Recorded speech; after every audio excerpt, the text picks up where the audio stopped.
Welcome back, ladies and gentlemen, to the last segment of today's show on the Get Healthy America show. And today is this segment is pretty important in my mind. It's that we all go through life. We're all working our tails off. We're looking after our kids. We're trying to get in work. We're trying to do different things. And sometimes we need a little bit of a pick me up. We need a little something to get us through the day. Unfortunately, a lot of people, myself included, around 1, 2 o'clock in the afternoon will have that, burst of sugar, Coke, Diet Coke, a candy bar. And unfortunately, those aren't the best for our cells, best for our heart, and certainly not the best for our waistline.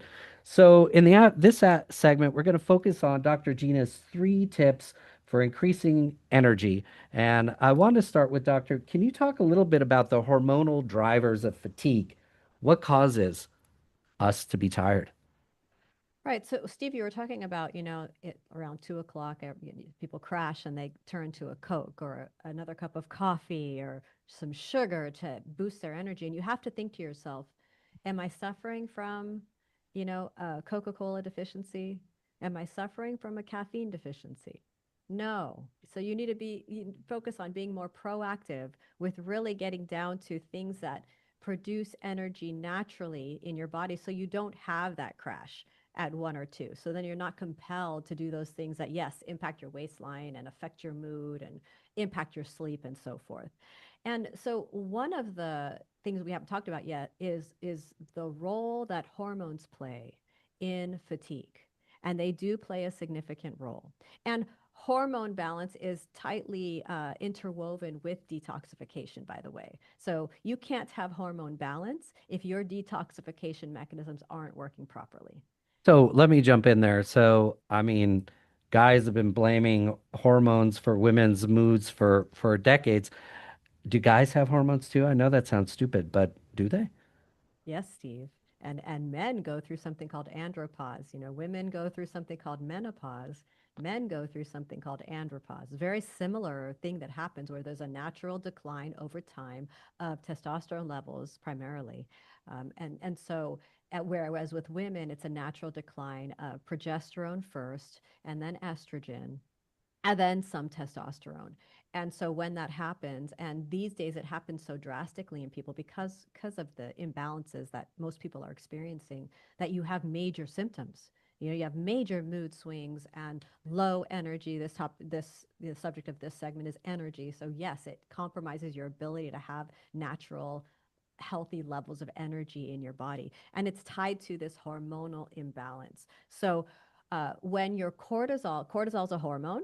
I just talked about in the last segment. So it's secreted by your adrenal stress glands. It's your fight or flight hormone. So when that gets out of balance, that causes fatigue. So cortisol levels are kind of central to all your other hormones, to progesterone, estrogen, testosterone, and so forth. So if your cortisol is out of whack, the rest of your hormones are going to be out of whack. So we go back to making sure that your cortisol levels are regulated, and things like meditation are a very important way to help balance your cortisol levels and manage that stress response naturally. Another main or major cause of low energy is thyroid dysfunction. So typically it's more common in women. Some women after pregnancy, their thyroid will take a hit, but other women, can be born with it and never know about it. But thyroid is a hormone. It's actually a combination of hormones, T1, T2, T3, T4, that are secreted by your thyroid gland. It's in your neck. And thyroid is responsible for energy metabolism. It impacts mood. It impacts your immune function. And so it's very important to have your hormones tested to see if there's an imbalance there. Because treating a thyroid imbalance properly, so work with a doctor who knows what they're doing when it comes to testing for and treating thyroid imbalances. And that's a whole segment in and of itself. But make sure you're working with somebody who's very aware of how to properly test for thyroid function.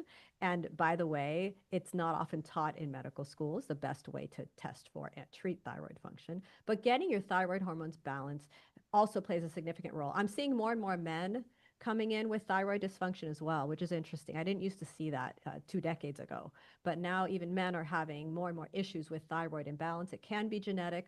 Oftentimes it's tied to a major stress on the body, will lower your thyroid levels or compromise them, can even cause an autoimmune reaction to your thyroid gland.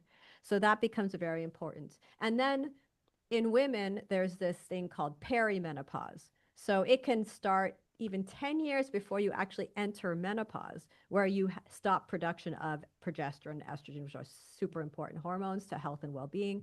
But for a 10-year period, there can be this gradual decline of progesterone, estrogen, and so forth.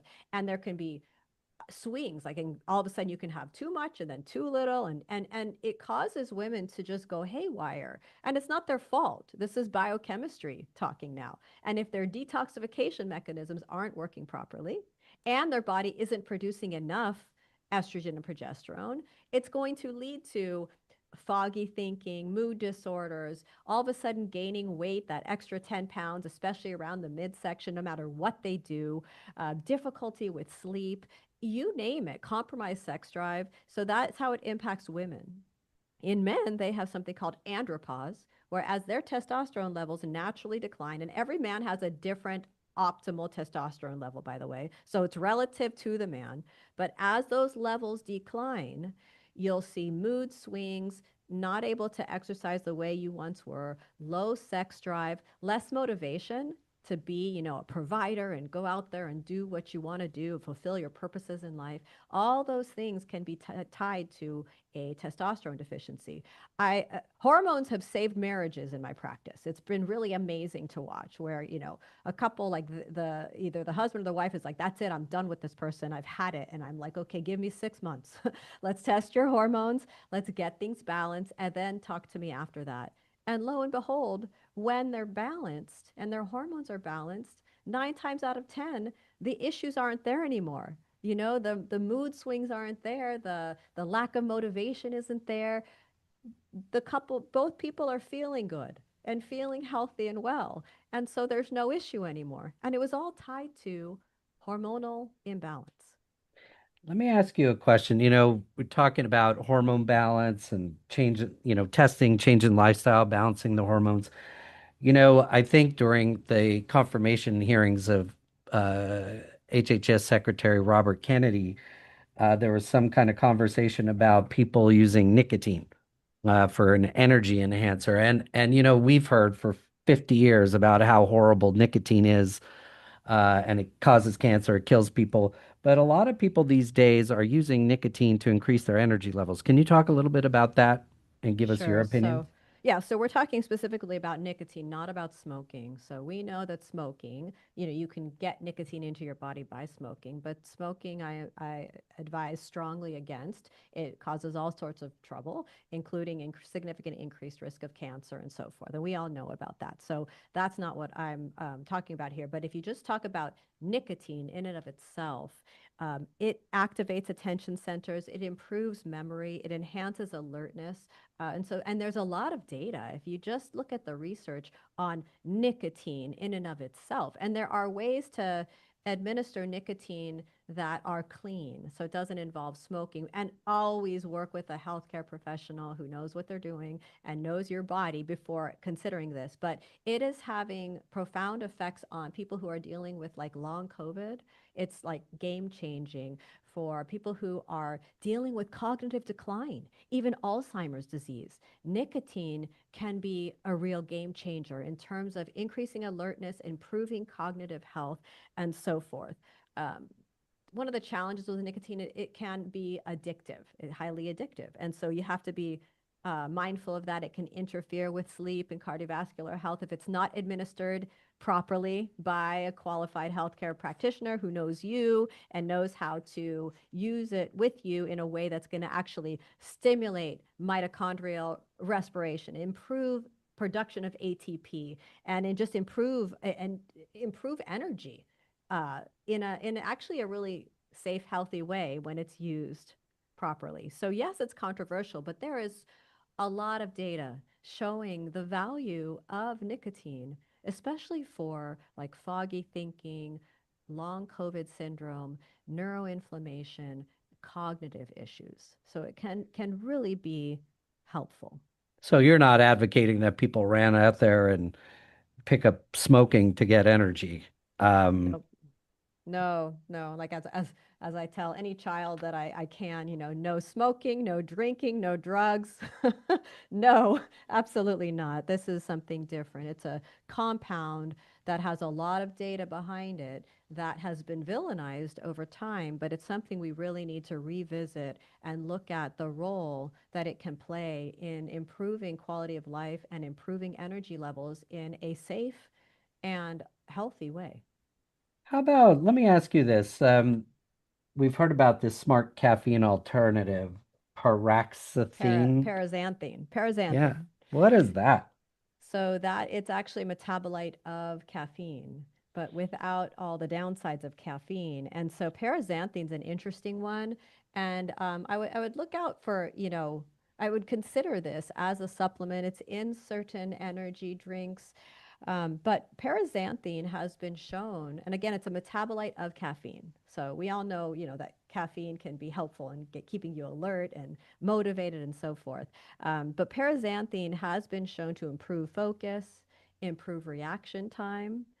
It increases BDNF production, brain derived neurotropic factor production, just like glutathione, just like exercise, and your metabolic rate, but it doesn't have the same side effects. It doesn't give you the jitteriness, et cetera, of caffeine. So that can also be another alternative way to boost energy levels without the downside. So let's end the show, Doctor. If you could take us out, give 3 tips for energy, and then, end the show. All right. Number one, fuel your cells first. Take things like glutathione, glycine, vitamin C. Consider paraxanthine, possibly nicotine, at the guidance of a healthcare professional. Manage your mind, daily meditation to lower cortisol levels, and source energy internally. Grounding, reduce EMF exposure. Try and stay spiritually centered. Remember, energy isn't just about food or supplements, it's about alignment between your biochemistry, your environment, and your soul. When those are clean and connected, energy becomes effortless. All I'm right. Dr. Gina Nick. Just remember, get healthy, America.